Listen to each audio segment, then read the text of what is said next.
Hello friends, আজকে আমি একটা অন্যরকম রেসিপি নিয়ে এসেছি। তার জন্য আমি চিংড়ি মাছ নিয়ে নিয়েছি।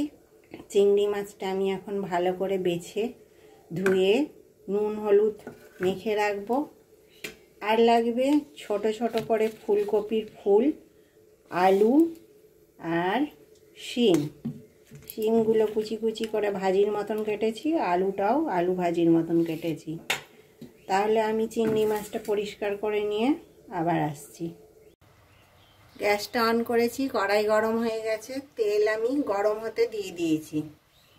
তেলটা গরম হয়ে গেছে, চিংড়ি মাছটা আগে ভেজে নেব।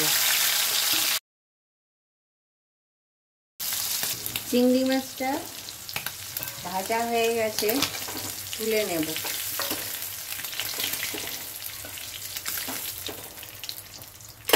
কড়াই আর একটু তেল দেব,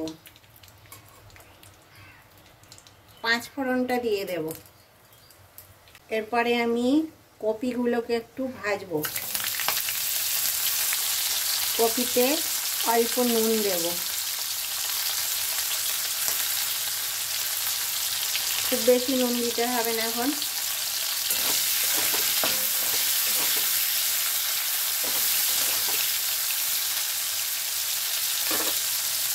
এই ভাজাটা গরম ভাতের সঙ্গে খেতে খুব ভালো লাগে। আপনারাও একবার এটা বানিয়ে দেখবেন আর আমাকে কমেন্টে জানাবেন কেমন হয়েছে।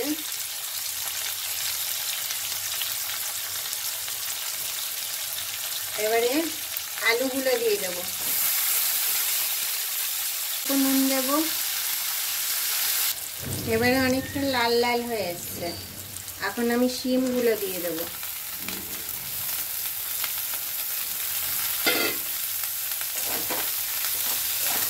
অল্পই নুন দেব। এই নুনটা দেওয়ার সময় আপনাদেরকে খুব মেপে দিতে হবে যেন বেশি না হয়ে যায়। এবারে আমি হলুদ দেব। এতে আর কিছু দরকার হয় না মশলাপাতি।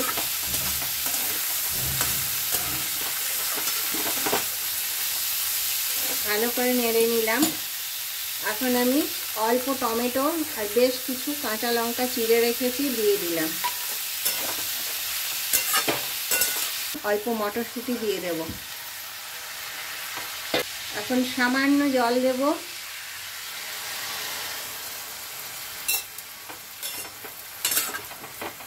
চিংড়ি মাছ কটা দিয়ে দেব আর একেবারে আঁচটা সিম রেখে আমি ঢাকা দিয়ে দেব। এখন এটা আস্তে আস্তে হোক।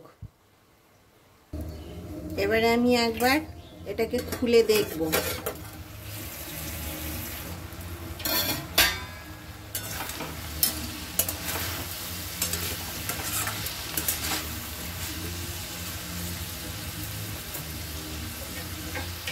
শিম আলু সব কিছুই সেদ্ধ হয়ে গেছে, আর আমি ঢাকা দেব না। এখন আমি ভেজে নেব খুব ভালো করে। তাহলে আপনারাও এইভাবে বানিয়ে একবার দেখবেন। আর আমার চ্যানেলটাকে আপনারা অবশ্যই লাইক শেয়ার সাবস্ক্রাইব করবেন, আমার পাশে থাকবেন। আর ভাজাটা বানানো হয়ে গেল। এবারে এটা আমি নামিয়ে নেব। আর আপনাদের যদি মনে হয় তাহলে নামাবার আগে একটুখানি চিনি দিতে পারেন, আমি চিনি দিলাম না। নমস্কার।